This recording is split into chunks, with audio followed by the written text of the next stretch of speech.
Hello friends, Radhe Radhe, हर हर महादेव। मैं मीनाक्षी एक बार फिर से आपके सामने अपने अगले वीडियो के साथ प्रेजेंट हुई हूँ। तो चलिए फटाफट से बताइए आप सभी लोग कैसे हैं। I hope you are happy and healthy. तो चलिए इसी के साथ मैं आज का टॉपिक आपके साथ शेयर करती हूँ। जैसा कि पिछले कुछ वीडियोस में हम एडोलेसेंट पीरियड के बारे में, एडोलेसेंट्स के बारे में जानकारी हासिल कर रहे हैं। लास्ट वीडियो में हमने उनके कुछ इंटरेस्ट के बारे में जाना कि इंटरेस्ट ऑफ एडोलेसेंट्स क्या क्या होते हैं, किस प्रकार से होते हैं, किस तरह से डेवलप होते हैं। चलिए अब हम जानते हैं इंटरेस्ट की वन ऑफ द कैटेगरी जो एडोलेसेंट्स की है वो है रिक्रिएशनल इंटरेस्ट। तो आज हम रिक्रिएशनल इंटरेस्ट ऑफ एडोलेसेंट जानेंगे कि किस प्रकार की होती हैं।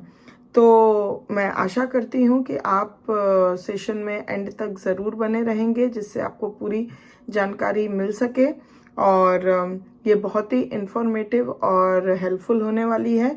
तो please I request you to be remain in the session till the end to get the whole information.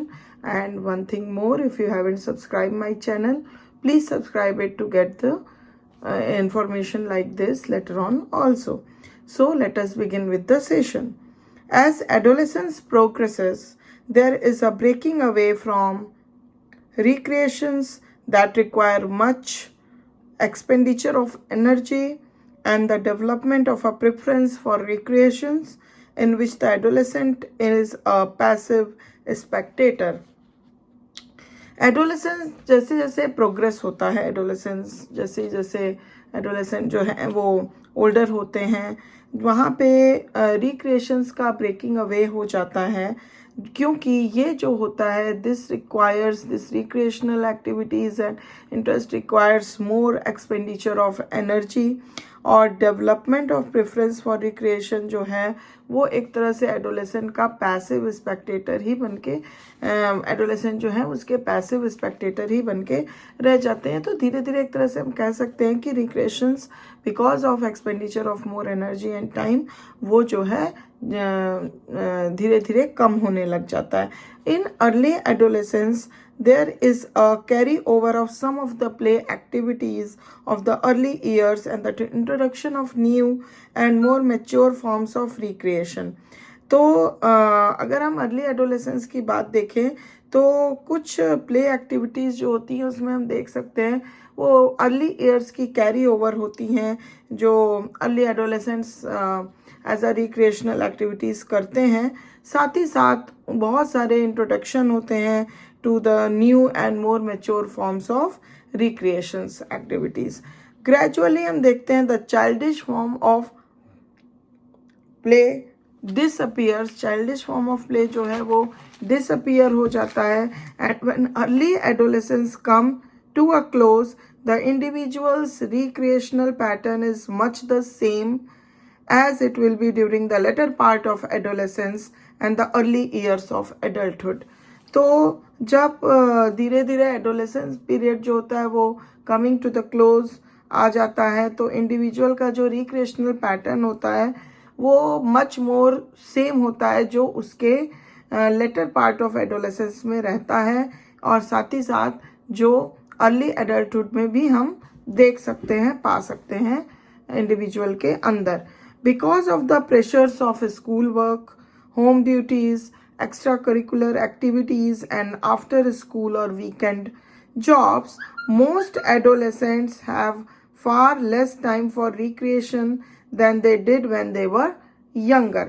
तो जैसे जैसे क्या होता है कि स्कूल का प्रेशर एडोलेसेंट्स के ऊपर काफ़ी ज़्यादा हो जाता है। स्कूल का प्रेशर हम स्कूल वर्क कह सकते हैं, होम ड्यूटीज़ कह सकते हैं, ये सारी चीज़ें जो होती हैं वो काफ़ी मतलब बढ़ जाती हैं, और आफ्टर स्कूल और वीकेंड जॉब्स वगैरह के चलते तो ये सब कारणों से क्या होता है एडोलेसेंट्स के ऊपर ऑलरेडी काफ़ी प्रेशर होता है, तो उनको बहुत कम टाइम रिक्रिएशन के लिए मिल पाता है जो कि उनको जब वो यंगर थे जितना मिल पाता था। इसीलिए कहा जाता है कि जैसे जैसे एडोलेसेंट ओल्डर होते चले जाते हैं या एडोलेसेंस प्रोग्रेस करता है वैसे वैसे रिक्रिएशन एक्टिविटीज़ जो है उसका ब्रेकिंग थ्रू देखने को मिलता है एंड धीरे धीरे डिक्रीज होता हमें दिखाई देता है।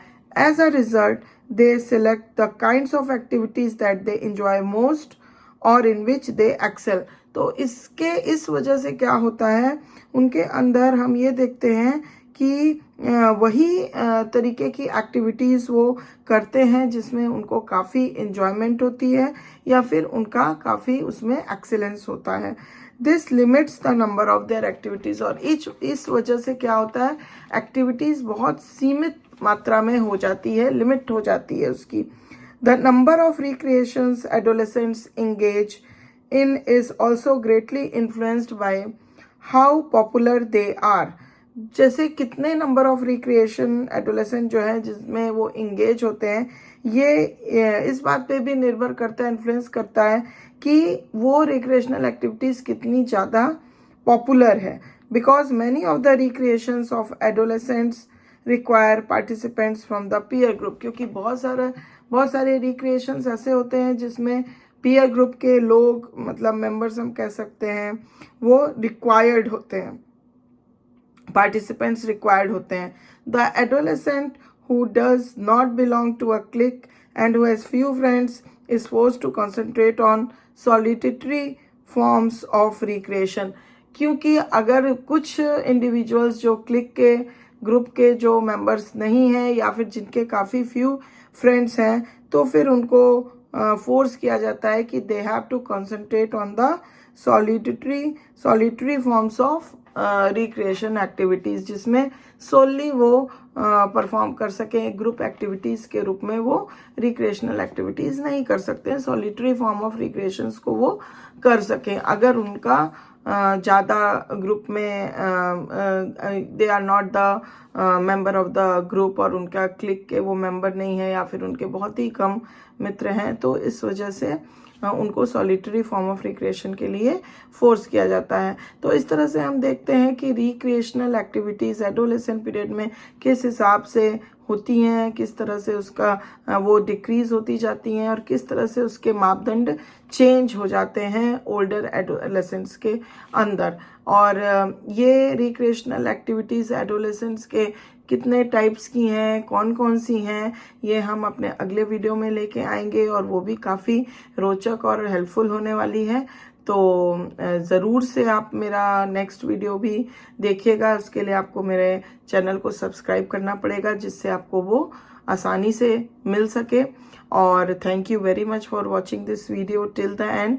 If you like it, please give a like. If you had any comment, any query, any question, please give it to the comment box. I'll be back soon with my next session. Till then, please take good care of yourself. Bye bye.